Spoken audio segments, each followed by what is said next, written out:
Como en toda cofradía patriarcal hay un pacto implícito entre quienes visten un uniforme militar y disfrazan la ocupación con la idea de estar librando una guerra santa, un mandato divino, una misión religiosa en la que deben enfrentarse a seres que están en una categoría inferior, que no alcanzan a ser, como ellos, humanos, ni elegidos. Esa visión es aún más compleja cuando el total de la población de un país que se edificó sobre las ruinas de aldeas arrasadas debe hacer por obligación al servicio militar. Hay una decadencia moral escalofriante que se ha observado sobre todo durante los últimos 2 años, en que influencers y los propios soldados han hecho de la catástrofe de un pueblo un material jocoso que recibe millones de likes en las redes sociales. La degeneración viralizada. Parto con este párrafo, un párrafo brutal entre medio de muchos relatos muy brutales y muchos datos muy brutales, porque también pone muy en contexto el estado de la cuestión en términos de cómo mediáticamente se ha informado o se ha desinformado o nos ha llegado la información vinculada con el genocidio del pueblo palestino y para hablar de aquello, para hablar de este libro fascinante, doloroso, conmovedor, muy recomendado, Palestina Infinita, Crónica de Despojo y Retorno. Estamos con su autora, la periodista Yasna Musa. Bienvenida, Yasna, ¿cómo estás? Gracias, Antonella, bien, gracias. Bueno, yo muy contenta de tenerte acá. Hace mucho rato quería conversar contigo. Este libro salió hace 1 mes y medio, más o menos. Sí, en mayo. Y a mí me pareció muy valioso en la lectura porque hay una mezcla acá que nos ha costado ver. Y comentábamos con Yasna que a mí me llamó mucho la atención desde el inicio, y claro, una periodista está entrenada para verlo, desde hace 2 años ya, cuando partió esta mal llamada guerra, esta invasión de Israel a el territorio palestino, que el argumento del ataque tenía que ver con los secuestros de parte de Hamás, ¿no? Y conocimos los nombres, las historias, las familias, las profesiones de cada uno de los secuestrados y secuestradas, pero cuando se trataba de las víctimas palestinas lo que teníamos son números. Y vamos sobre los 50.000 palestinos muertos, ni siquiera estamos contando ahí a los heridos y a los desplazados, que es realmente de eso de lo que se trata tu libro. Entonces hablemos de esa diferenciación mediática, ¿no? Y lo que eso produce también en un espectador medio que no está vinculado ni de un lado ni del otro en términos familiares o históricos, ¿no? Pero eso efectivamente tiene una resonancia. Sí, tal como tú lo dices, y es importante aclarar ahí que esto no parte el 7 de octubre del 2023, ¿no? Creo que parte de la narrativa de lo que ha ocurrido desde el 7 de octubre ha sido esa, que esto es consecuencia de un ataque terrible, feroz por parte de miembros de Hamás en contra de la población israelí, pero lo real, esto parte hace casi 78 años, y lo interesante ahí es observar que este discurso de deshumanización ha estado presente en toda la ocupación israelí, desde el día 1, ¿no? Desde que comienzan a llegar las primeras tropas sionistas, incluso a territorio palestino en los años 30, 40, y comienzan a esparcir esto de no solo despojar a la población local de sus casas, de sus viviendas, de sus aldeas, sino también a tratar de esparcir esta idea de que son humanos distintos, humanos que no tienen ni la misma relevancia, ni tampoco son parte de un pueblo elegido, ni tampoco tienen por qué vivir ahí, por más que la historia de estas personas esté ligada, no sé, a 800, 1000 años de historia en ese mismo lugar. Y eso se ha profundizado durante este genocidio. En los últimos 20 meses hemos visto, como tú bien decías, que por un lado se habla de historias familiares, de lazos, de familias que extrañan a... de personas con nombre y apellido. Claro, y con historias, con vínculos, con sueños, ¿no? ¿Y qué pasa con los más de 56.000 palestinos que hasta el día de hoy han sido asesinados? ¿Qué pasa con las familias que han sido separadas? ¿Qué pasa con un tema que luego vamos a tener que en algún minuto enfrentar, que son los más de 377.000 desaparecidos, porque bajo los escombros todavía hay desaparecidos, que todavía esas familias no pueden encontrar, no saben dónde están, no saben qué les pasó, y todo esto ha calado muy hondo también obviamente, en lo que ha reproducido y lo que sigue reproduciendo los medios, en donde la diferencia es abismal, y donde yo creo que también está súper atravesado por 2 factores, por el racismo, porque estamos hablando de gente no blanca, ¿no?, que ha sido afectada por todo esto, y además por un tema también de la islamofobia, en donde la gente cree que musulmán es sinónimo de terrorista y por lo tanto merece este trato desigual y merece ser solo una cifra y no ser una persona que además es un error, porque en Palestina hay gente de todas las religiones, hay también cristianos, hay católicos, hay ateos, como en todos las sociedades y los países, ¿no? Entonces, esa narrativa está lamentablemente muy presente en los medios, sobre todo hegemónicos, y eso también repercute en la visión que luego tiene la gente sobre lo que está pasando. Ahora, me parece muy curioso, voy a usar esa palabra, ¿no? Es más que eso, sin duda. Esta idea de xenofobia, cuando básicamente estamos hablando de una disputa entre primos. O sea, básicamente es como si estamos hablando de la población, ¿cierto?, semita. Los israelíes también lo son. Y además se supone que ese es el argumento, ¿no? Que ellos originalmente vienen de ahí y que por eso pueden volver. Y claro, el tema tiene que ver con cómo políticamente se ha utilizado esto. Palestina Infinita, Crónicas de Despojo y Retorno, lo que hace es reunir una serie de crónicas que ha escrito Jasna a lo largo de casi 20 años. Sí. En distintos lugares, termina en Santiago de Chile y parte en Egipto, ¿no? Y vamos escuchando testimonios y al mismo tiempo a mí me gustó mucho y te felicito por eso, Jasna, porque es una lectura que además, o sea, es difícil de leer porque es muy brutal los testimonios en primera persona que tú nos estás compartiendo, pero también está muy bien equilibrado con los datos duros. Yo creo que eso es súper valioso porque queremos pensar que dato mata relato, ¿no? Pero efectivamente esta disputa tiene que ver con relatos, tiene que ver con que hay seres humanos que tienen más derechos que otros, así de simple. Y ahí aparece una cosa que tiene que ver con el principio también de este conflicto, que tiene que ver con el lugar de la ONU como representante de el Concilio Internacional de Naciones, lo que como naciones entiende. Recordemos que la ONU se creó para que no volviéramos a tener una gran guerra, y que la ONU sea, no vamos a decir garante, ¿no?, pero que realmente no pase nada con que Estados Unidos y Israel esté pasando a llevar todos y cada uno de los acuerdos de la ONU. Yo creo que es un momento de destrucción civilizatoria muy radical, ¿no? ¿Cómo sobrevivimos a eso? Sí, es muy difícil imaginarlo, imaginar un futuro, ¿no?, en que la ONU siga teniendo o intente tener un rol más protagónico. Recordemos que Israel fue creado a partir de una resolución de Naciones Unidas y luego en estas 7 décadas no ha respetado ninguna de las resoluciones que lo condenan, que lo obligan a seguir ciertas normativas, porque además Israel debiese ser garante de los territorios que ocupa, ¿no? Sí, ese es el acuerdo, ¿no? Es el acuerdo, ¿no? Y no lo hace, perdón, no lo hace, y al mismo tiempo hoy vemos cómo le han prohibido la entrada a los propios representantes de la ONU. No pueden entrar a Palestina, no pueden entrar a Gaza. Además de la prensa. Además de la prensa, el secretario general de Naciones Unidas ha sido tratado como persona no grata. También ha sido acusada de antisemita, por ejemplo, la relatora para los territorios palestinos, que es Francesca Albanese. Y vemos, bueno, además se trata de un organismo que lamentablemente ciertos países tienen veto, y este veto siempre ha favorecido a Israel. Entonces, lamentablemente Naciones Unidas se ha quedado corto.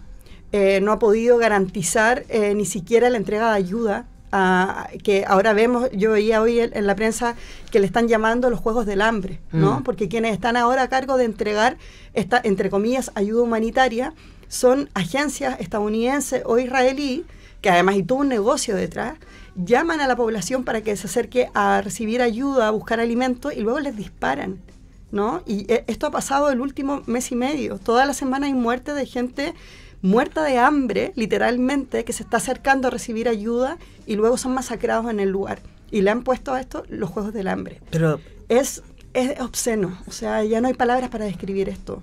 Y eso es lo fuerte, y como decías tú, nos preguntamos, bueno, si no es Naciones Unidas, si el derecho internacional aquí no está siendo respetado y no se vale... Y no pasa nada. No pasa nada, ¿qué es lo próximo? No sé. O sea, básicamente mientras, y claro, y además lo que pasó con Irán estas semanas, ¿no?, pone todavía más en evidencia el desequilibrio. O sea, el accionar militar de Estados Unidos contra Irán, que está desarrollando un arma, ¿cierto?, nuclear, versus las que tiene Israel, ¿cierto?, que no es un problema. Claro, y además lo de Irán tampoco ha sido confirmado, ¿no? Claro. Es un poco lo que pasó con esto de cuando Estados Unidos quería entrar a buscar las armas de destrucción masiva en Irak, en Afganistán, y luego se demostró que no había nada de eso. Ahora los expertos también dicen que no es seguro, no se puede confirmar que lo que se está desarrollando en Irán sea necesariamente un arma nuclear, sino que puede ser también con otros fines, y eso es algo que a Israel nadie lo cuestiona, por ejemplo. Claro, no, y además ahí uno ve los desequilibrios, ¿no? Y ahí aparecen varias cosas, claro, yo me fui al tiro a lo macro, porque de verdad como hay una parte de mí muy apocalíptica y dice, ya fue ella. O sea, es como lo que ha pasado en los últimos 20 meses, en la Franja de Gaza nos recuerda que nadie, o sea, que solo está seguro si perteneces a cierto grupo de poder, ni siquiera vamos a decir a cierta etnia, a cierto grupo de poder. Y sabemos que eso igual es inestable, ¿no? Recorramos la historia de la humanidad para darnos cuenta que eso tampoco te asegura tanto, ¿no? Pero estos acuerdos que habíamos hecho hace más de un siglo para decir, no, hace menos de un siglo, para decir cómo comunidad de naciones vamos a establecer ciertas dinámicas de relacionamiento para que no existan estos genocidios. Recordemos que esto se creó para evitar genocidios de parte de los mismos genocidas actuales. Y por supuesto nos estamos metiendo a todo, quiero ser muy clara con esto, nos estamos metiendo a todas las personas que son judías o pertenecen a, o se sienten identificadas con el Estado de Israel. Estamos hablando básicamente del sionismo, ¿no? Que justifica un genocidio. Y yo creo que ahí ya cruzamos un límite de lo humano, justificar un genocidio y decir, bueno, pero como se dijo, tú lo pones ahí en una de las columnas, de las crónicas, ¿no? Bueno, pero si es un terrorista jamás se puede hacer cualquier cosa con ese cuerpo, ¿no? Ya no es una persona, es un cuerpo. Claro. Eso es muy brutal. Ahora, una de las cosas hermosas que tiene las crónicas tiene que ver con la resistencia. Y con esta idea de que el genocidio busca hacer desaparecer una población completa desde un territorio, pero esa población no va a desaparecer. Cuéntanos lo que tú encontraste en esas conversaciones. Sí, mira, ahí es, como tú decías, es difícil dentro de todo lo brutal y de la deshumanización y de las historias tan terribles, tratar de escarbar y buscar qué hay de luz, ¿no? Qué hay de belleza, qué se puede encontrar dentro de tantas historias tan dramáticas. Y la verdad es que incluso en las historias más extremas y más dramáticas siempre encontré destellos de humanidad, de gente luchando por ser reconocida por algo tan simple como un ser humano, en que se reconozcan sus historias, su herencia, su cultura, el arte. Y en estas historias encontré, por ejemplo, a Lubna, que es una mujer que cada año, cada vez que hay una masacre en Palestina, ella se dedica a bordar mientras está viendo las noticias y mientras pasa la noche en vela, porque ella realmente no puede dormir. Ella vive en Jordania, es una refugiada palestina que creció en Jordania en un campo de refugiados, y hoy en día ayuda, apoya cada vez que llegan palestinos a Jordania, que es el país vecino, que está muy cerquita además de Palestina. Ella ayuda y colabora con los heridos que han llegado a los hospitales, con la gente que está necesitando ayuda.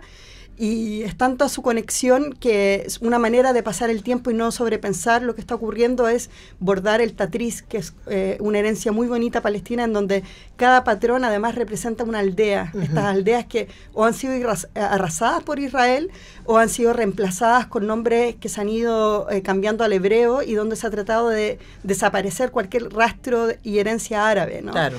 Entonces, por ejemplo, lo que hace ella, que es un trabajo muy silencioso, en donde al entrevistarla me di cuenta que ella ni siquiera estaba consciente de ese traspaso y de ese tejido que estaba creando literalmente con su historia y con sus raíces. Y fue muy bonito descubrir cómo ella se conectaba a su patria, ¿no? Al pueblo del cual había sido despojada a través del arte y a través de esta herencia cultural tan potente. Además que te escucho y pienso, todo este dolor, toda esta brutalidad es inútil. Yo lo pensaba mientras leía tu libro, ¿no? Porque tú cuentas, por ejemplo, que vas a un lugar donde inicialmente hubo un campo de refugiados, hubo carpas y ahora hay edificios, ¿cierto? Y trabajas ahí con voluntarios que hoy día están en sus 30s y que no nacieron en Palestina, nacieron fuera, pero cuando tú les preguntas de dónde son, ellos te dicen la aldea de sus padres, las aldeas de sus abuelos. Sí. Y una de ellas te dice, a mí me conmovió mucho, dice, mientras nosotros existamos, Palestina existe. Sí. ¿No? Entonces digo, es inútil porque, claro, estás generando generaciones y generaciones de personas que están diciendo, mi patria sigue existiendo aunque me hayan despojado del territorio. Entonces, esto no se va a acabar. Aunque maten al último palestino en la Franja de Gaza, Palestina va a seguir existiendo. También eso tiene que ver también con el título de tu libro, ¿no? Sí, tal cual. Y eso pasaba en este caso del campo de refugiados, que está como a 40 kilómetros de Palestina, en Amán, pero eso lo he visto en palestinos en todas partes del mundo, que he entrevistado en Francia, en España, en Brasil. O sea, eso es lo que más me impresiona, que es una cosa muy auténtica, que no es que se hayan puesto de acuerdo, pero tú les preguntas de dónde son, y pueden haber nacido incluso en un país europeo y te van a decir, soy de Bet Yala, soy de Bet Sahur, soy de Rafah, y te van a nombrar el pueblo de origen. Eso me parece muy conmovedor, y también mientras pensaba para escribir este libro, ¿no?, me di cuenta que era un punto en común que encontré en rincones muy distintos entre gente que no se conocía entre sí y que no se ponía de acuerdo tampoco incluso para acá. responder así. Claro, incluso acá. Y me preguntaban a mí, ¿no? Me interpelaban y me decían, ¿tú de dónde eres? De Chile. No, pero ¿de dónde eres? ¿No? Entonces yo decía, no, mi familia, mi bisabuelo era de Bet Sahur. Ah, entonces tú eres de Sahurille, ¿no? Que es como se le dice a la gente de Bet Sahur. Y eso era muy fuerte. También me cuestionó a mí mi propia identidad, ¿no? Como de cómo me ven ellos, cómo me percibo yo, qué conexiones tengo yo con esta historia. Y bueno, también en mi caso, que soy tercera generación acá en Chile, también pienso en eso, ¿no? Como yo sigo sintiendo una parte de mí palestina, y como tú dices, por más que estén arrasando, que estén tratando de desaparecer a los palestinos, siempre va a quedar ahí una mechita encendida en distintos rincones del mundo de gente que tiene una conexión directa, o ya son las nuevas generaciones que de alguna u otra forma siguen conectadas a la tierra de origen de sus abuelos, de sus padres. Ahora, para terminar, Yasna, porque obviamente tengo muchas preguntas y muchos comentarios sobre tu libro, que ultra lo recomiendo, y lo recomiendo especialmente para quienes como yo no tienen ascendencia palestina ni ascendencia judía, y que estamos como, ¿por qué diablos está pasando eso? Si simplemente es un llamado humanitario, ¿no? Aquí estamos hablando de derechos humanos, estamos hablando de personas que como uno, que tienen una historia, que tienen una familia y que están siendo arrasadas también por relatos. A mí esa cuestión me impacta mucho además. Pero pensaba también en la manera de resistencia, porque una de las cosas brutales de estos últimos 20 meses, de toda esta historia que es más larga, que tiene 80 años y más, ¿cierto? O sea, sí. Abraham, ¿no? Es esta sensación de impunidad y de absoluto despoder. O sea, nos informamos y ¿qué puedo hacer? ¿No? Y a mí me da la impresión de que tu ejercicio, tuvo la Isabel Bobún también acá hablando de Umi, su libro, que es más una crónica novela, etcétera, de su historia familiar. También ahí hay un ejercicio de resistencia, de decir, por lo menos esto se habla, se muestra, se cuenta. Cuéntanos respecto también a ese ejercicio. Sí, creo que es súper importante nombrarlo, ¿no? Yo creo que una de las cosas que tiene esto del genocidio, lo que tiene brutal es como esta idea de querer borrar del mapa a un pueblo, por circunstancias o razones étnicas, religiosas, la que sea, pero una de las cosas que podemos hacer desde acá, yo creo, es como no dejar de hablar de Palestina, no dejar de hablar no solo de Gaza, porque ahora toda la atención está puesta en Gaza con este genocidio brutal, pero se acaban de aprobar 20 asentamientos israelíes en territorio ocupado palestino en Cisjordania, y eso también significa arrasar y despojar a gente de su territorio y de sus casas. Entonces, mientras podamos seguir presionando a nuestros gobiernos para que no tengan ningún tipo de relación ni comercial, ni en defensa, ni política con un Estado que está ejerciendo en este minuto un genocidio contra un pueblo, mientras podamos salir a marchar, podamos nosotros mismos ejercer un boicot que además es no violento. O sea, ¿qué acto menos violento que solamente decidir boicotear para no asociarse y no profundizar relaciones con un Estado que no respeta los derechos humanos? Yo creo que como ciudadanos todavía tenemos que tener la claridad de que podemos hacer cosas. Creo que todo va a estar perdido cuando nos convenzamos a nosotros mismos que no hay nada que hacer. Bueno, y esa además es una de las claves del fascismo. Es una de las claves. Del totalitarismo en cualquiera de sus formas de decirte, no hay nada que puedes hacer, entrégate, ¿no? Pero el apartheid en Sudáfrica terminó y era algo que se veía imposible, ¿no? Donde una población negra tenía cero poder frente a una cúpula de blancos que tenían el poder y el apoyo de las potencias, y yo creo que es posible, así como se hizo en Sudáfrica, aplicar un boicot y poder presionar para que este sistema de apartheid caiga por completo.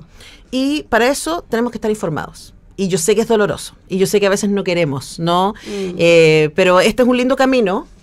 Palestina Infinita, Crónicas de Despojo y Retorno, un libro que está muy, muy bien investigado. Hay décadas de investigación, tú te has dedicado toda tu vida básicamente a seguir este tema, y hay mucha historia personal muy conmovedora, así que se los dejamos muy recomendados. Está publicado por Ariel Planeta, Palestina Infinita, Crónicas de Despojo y Retorno. Hemos conversado con su autora Yasna Musa. Muchas gracias por venir, Yasna. Muchas gracias, Antonella, por el espacio. Nosotros vamos a la música y ya regresamos.